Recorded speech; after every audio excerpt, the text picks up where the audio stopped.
Hi everybody. Hey. We are back for another Wine Down Wednesday. I'm going to share with you a couple of wines that have been on the site for a little while. We're going to do a battle of the Pinot Noirs tonight. Oops. Oh, look at that. I spilled this time. Hey, but no worries. There's no mega purple in here, so it's not going to stain my... You can't blame me. No. So it's not going to stain my my placemat, so whatever. Just have them... Get to the end of my sweet summertime, gonna have to go back to work, and every day that gets closer, I keep getting more and more frustrating news about how awful this school year is going to be, and I really just don't want to do it. It all starts on Friday. Yeah, I have to go in and set up my classroom on Friday, and then next week starts all the actual trainings and ugh. The kickoff to a new year. I'm sorry, future students of this school year, you're really gonna get the shaft. That's all I can really say about that. Well, not because of me, but because of the policies that are in place. Yep. Well, you can't always trust bureaucrats. That being said, that's why God gave us wine. That's right.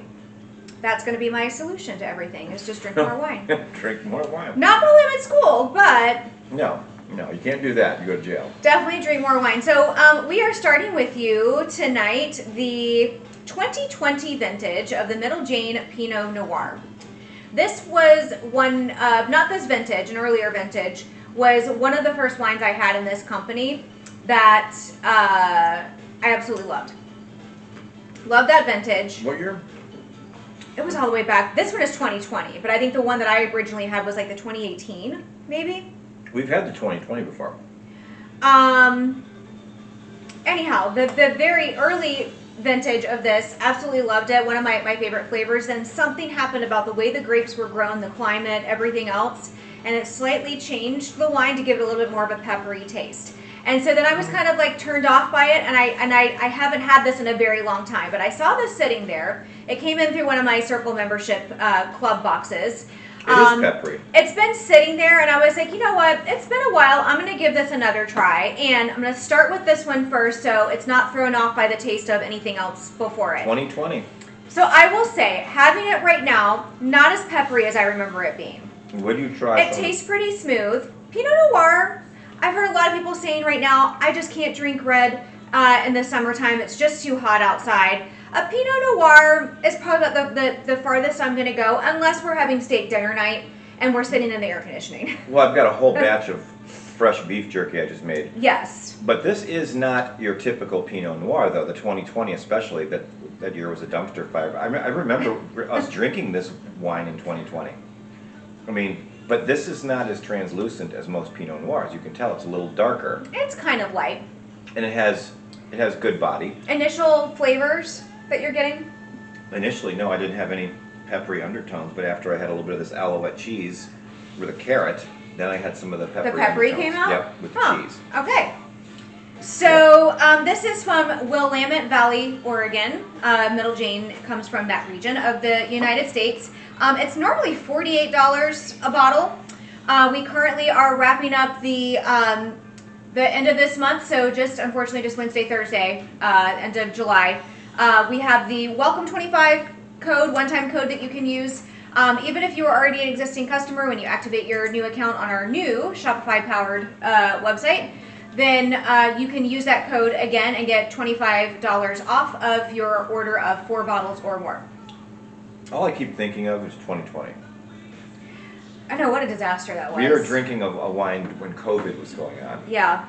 When everybody was masked up, lockdowns, and they're still making wine. Well, the grapes are still going to grow. Yep, and they have to make the wine. They still had to. And if you all want to comment on 2020, let's hear your comments. I think we've heard them all. Mm-hmm. So the notes of this wine are cranberry, raspberry, and white pepper. So I get the cranberry. You're getting the white pepper? Slightly. Now that I have the beef jerky, I'm curious to see. Mm-hmm. So, sorry, chewing on my beef jerky. It's too chewy, isn't it? Yeah, it's 100% what beef jerky is supposed to be. 100% Pinot Noir. Neither one of the two wines tonight are going to be a blend. They're just 100% Pinot Noir. For fans of the classic red Burgundy style, the 2020 Middle Jane Pinot Noir hits all the right notes. Silky and soft, this Pinot is all about balance.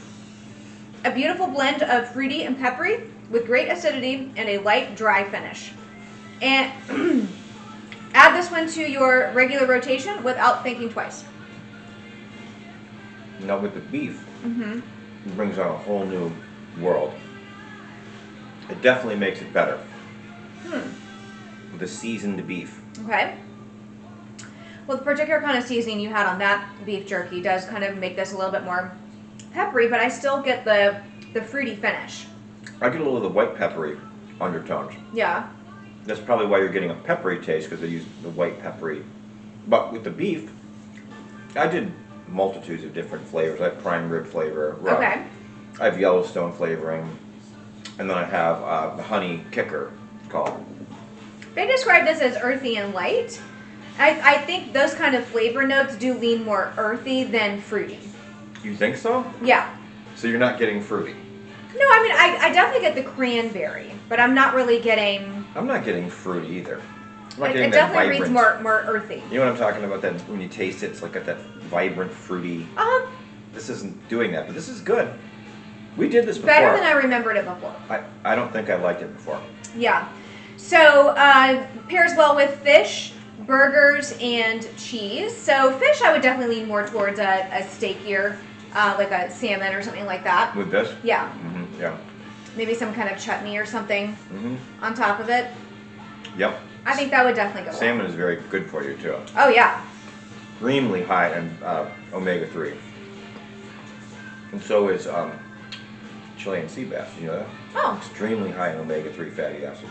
Okay. That's really good too, isn't it? Very flaky and white. It is very nice. So the ingredients for this wine are grapes, yeast, oak, tartaric acid, malolactobacteria, and sulfite. So I'm assuming in the soil acid report we're going to hear that it was aged in some oak.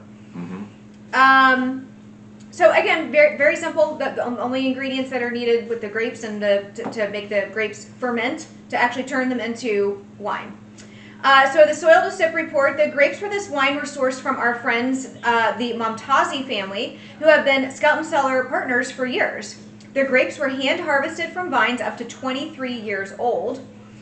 The wine then fermented with native yeast in stainless steel tanks for approximately 18 days, then aged in French oak barrels for 14 months before bottling, unfined, and unfiltered. There you go. So again, a lot of times that longer aging process is kind of what drives up the price of the wine a little bit more, just because of the painstaking process that it takes to get it to this point. It's like anything else in life. You get what you pay for.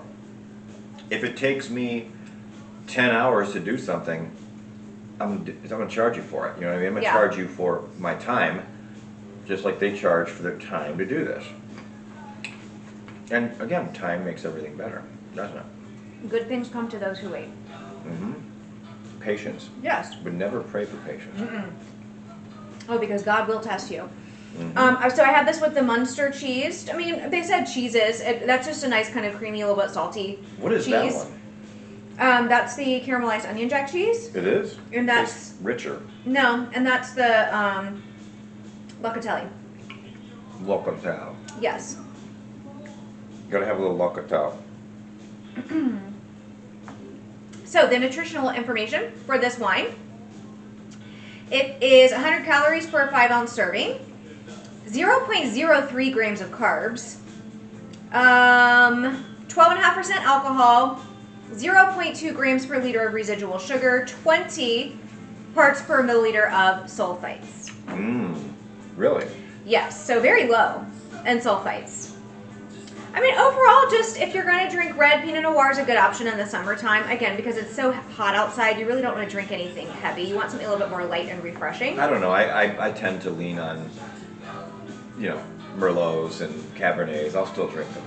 Yeah. In the air conditioning. But I wouldn't mind having this even just as something to sip on. Well, if we were just making dinner tonight, open a bottle of this and have some. Yeah. You know what I mean? You could actually have it with pork too, honestly. You don't have to have white with pork. You could have Pinot Noir with pork. Pork roast. We have it with turkey sometimes too. Barbecue? I don't know that I would do this one with barbecue. No? I don't know that I would even do this one with burgers. Or just different types of beef jerky. Yes. Have an assortment of beef jerky. Yeah. Buy your own dehydrator. Yeah. Well, I'll tell you this. They chopped this a little thick this time. And it took like 15 hours. For it to cook or dehydrate? Yeah. And you could tell when I put it in little storage bins, there was condensation on the inside of the container. It's not done. It's not fully, this isn't fully dried out yet, but it's done. It is what it is. Yeah. It's chunks of beef. Yeah. Salted with soy sauce, Worcestershire. What else? Smoke flavoring. And there's so much sodium in here. Yes. Now, you said with the Alouette cheese, you thought that made the wine taste like, bring out the peppery? Yeah. You I get didn't. that? No, I didn't get that. Isn't it funny how life catches up to you though? You're like her. All summer long you watch our videos. We're talking about summer and breaks and all this other stuff. Before you know it, she's back to work. Yeah. Go back to a year ago to our videos and look at the first week of school for her. I think we did it the first week or second week, first week maybe. I don't know. It depends on what kind of dumpster fire this actually turns out to be.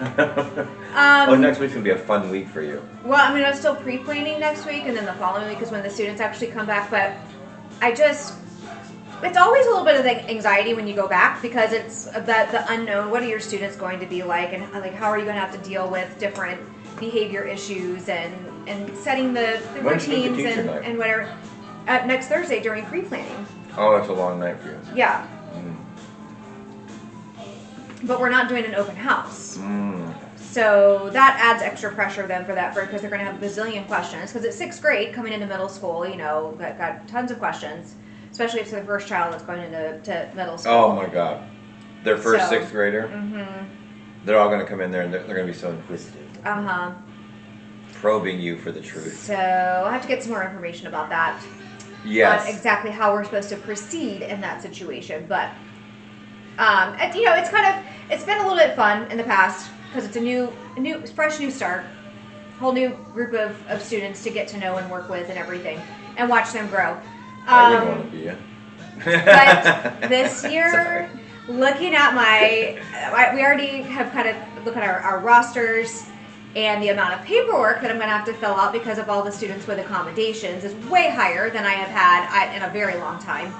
And then now other challenges that they've thrown at us with like lack of technology. That's all we've been doing for the last 5 years since COVID is working on making everything digital. So if something happens and students have to go home again, boom, it's right there ready to go. What happened to papers? We have a whole lot more truancy issues now where parents and students just feel like school is not really mandatory. You don't really have to be there. I think COVID did that. It did.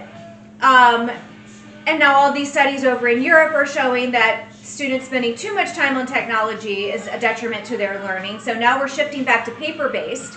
So now we have to do a mixture of both. I know I'm going into a lot of stuff that you guys has nothing to do with wine. No, but this is why I drink wine. Yeah, this is why we drink wine. It's kind of roundtable type of discussion. I read an article today about how they did global research in all the major countries, civilized nations. They said the earlier you start your kid on a smartphone, the more mentally retarded they will be as they get older. Literally mentally retarded. Like, I didn't hear that, but they definitely have a lot more social emotional problems. No, their intelligence quotient goes down. Their literal intelligence quotient of comprehending, and they said the students that read books all through into their adulthood are more intelligent. Deductive reasoning, folks. If you have deductive reasoning, you can get through this world without getting arrested or going to jail or getting in a fight. If you don't have problem-solving skills and deductive reasoning, you'll never make it. And that's what you got to push your kids into. Anyways, we are going to move on to the next one. Okay. Flip back through my notes here. So I need to... This will probably get more views because I'm talking like this. To finish up what's in my glass, but... I'm serious. There was maybe I'll find the article and pin it. I'll pin it in the comments below about the study about how, so if you have kids and they're not, they said that sixth grade, no. They said 8th grade, yes. Introduce them to smartphones in 8th grade, not 6th grade. Because if you get them hooked at 6th grade, your kids are going to end up fucking idiots. Well, my kids had, they weren't allowed to have a phone until they were in 6th grade. But they also were limited in how many apps they could have. And I think it was, maybe one, like, social media account. But now in Florida, too, that's even being restricted. So you have to prove that you're over a certain age. If you're under a certain age, you have a very restricted account. Well, because our legislature has if you figured can even out, have one at all. Right, our legislature has figured out that basically, which the legislature represents the will of the people, and it's figured out that most parents just simply don't give a shit. I mean, they don't care. And they let their kids go on unmitigated in 5th grade, 6th grade, whatever. And do you know what's on Instagram and TikTok and all that? Take a look. If you're not looking, look. Because... And it's they taste very Weird. similar. 2022. Okay, I'm going to say... This one not as peppery. Balmy and caramely. Okay. So this is a little bit less expensive than the Middle Jane. This is $38 a bottle. Again, different discounts you can put in. Volume discounts. We only do volume discount up to 12 bottles now. We used to do 6 bottles, but now it's only 12 bottles. It was 40%. I know you just missed out on the 40% off sale. A very short window of time. But again, like I said, welcome 25. I know. I couldn't pass it up. Where is it? Is it coming? I got to check again because I don't think I got tracking on it yet. Anyhow. Anywho. If you are a Scout Circle Wine Club member, like I am, you not only have access to all of the exclusive wines that are not available to everybody else on the site. I don't believe this is one of those wines. This is openly available. It's, openly available to everybody. It's not a Circle exclusive. However, being a Scout Circle member, you automatically get 10% off of the price of every wine, regardless of whatever sale is going on. It is stackable on top of any sales that you do have the option to take advantage of as well. So you always get 10% off, and you always get free shipping, except for Alaska and Hawaii. Oh. But everybody else, no matter what size your order is, you get you get free shipping. Oh my goodness. Puerto Rico, Hawaii, Alaska, or California, shipping rates are ridiculous. Oh, because of the eBay business? I'm in a business, okay, I have a big eBay business, and I'm going to tell you right now, if you live in California, which I get a lot of orders from California, Alaska, I get some there, Hawaii, you know what I get from Hawaii a lot? Are those really old vintage receivers, like from the 70s. Really? People in Hawaii will order those, and they never return them. Okay. Never. They'll order them, and they'll be like, oh, I gotta have it. Now, I'll tell you, in my business, it's a lot of fun, but it's also a lot of stress because people just really, it's like the Amazonian of people. It's like Amazon has caused the mentality of like everything can be returned. Everything is disposable, everything is refundable. And of course, so you have to play a game. You have to learn the business. I've adapted to this business, and it's fun because, make sure when you're purchasing, you buy things that actually work. If they work, most people who buy vintage things want them. It's like buying an old car, a classic car, right? You want it. And then when you buy it, right, if you bought a classic, you bought your black Ferrari Spider, you buy it, you own it, right? Yeah. Don't go back to the old owner if something goes wrong. You own it. $2,000 to fix it, you gotta pay it. Right. And don't bitch. And that's the same thing with a vintage receiver that somebody buys for $2,000 from me, and they're going to take it and they're going to own it, but they're not going to want to let it go. Even if it works or doesn't, or partially work, they're not going to want to let it go because they so desperately want that nostalgia from their childhood. And I think nostalgia is the biggest fuel of eBay's fire. It really is nostalgia. Well, because they have things that you can't find anywhere else. You can't find it in the world. Go on eBay. That's why eBay is so popular. They do $1 billion a month in sales, and it's just it's fun. It's a fun business. My other business is fun because I'm making money with it, but it's also fun to do these videos. Meanwhile, I'm talking about selling feet pics so I can raise enough money to pay for the stuff that I need for my classroom. Stop! You're not going to do that. So back to the wine.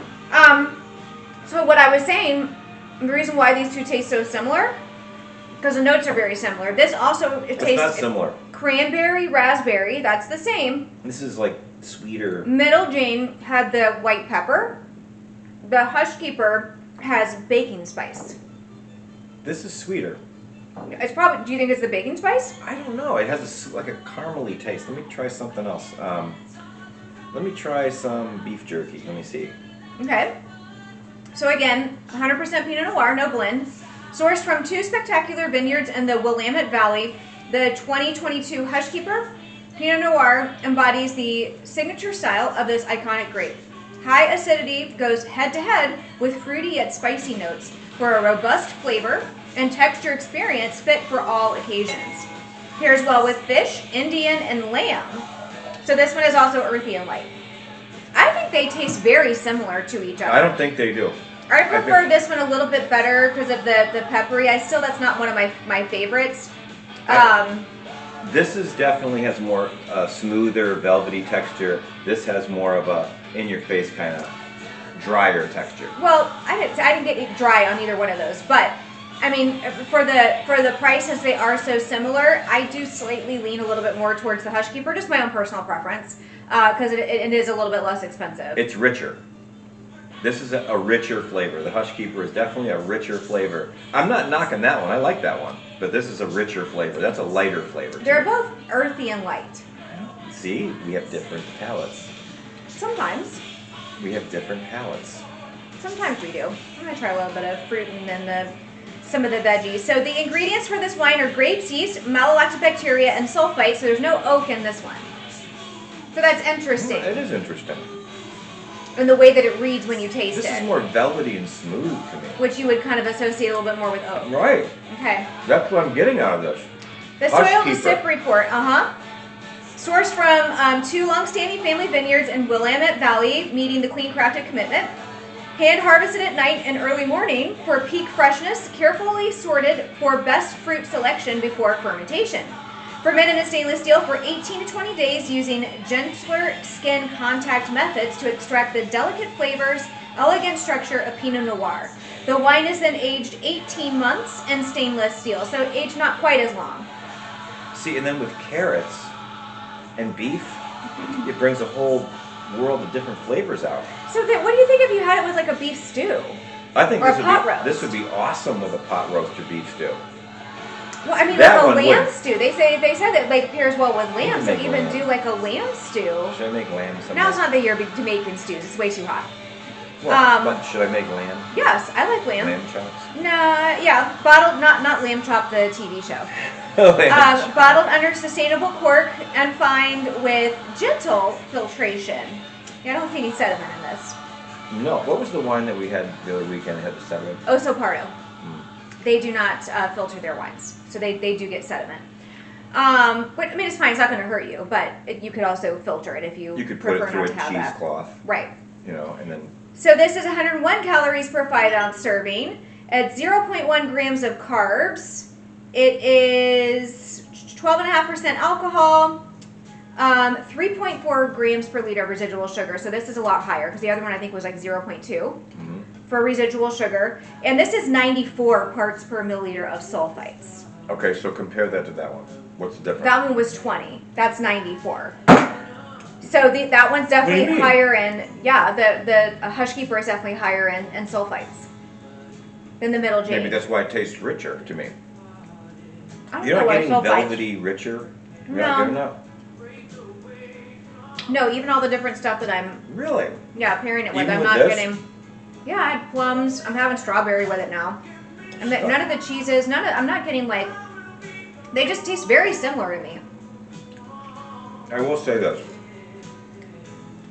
I would prefer this one. I agree with her. Both of them are good. Both of them are really good. But I would prefer the Hushkeeper. From a price point perspective, I mean, who gives a shit? Honestly, who gives a shit? You either like it or you don't. If you like it, you'll pay, right? And you might prefer like that peppery kind of taste.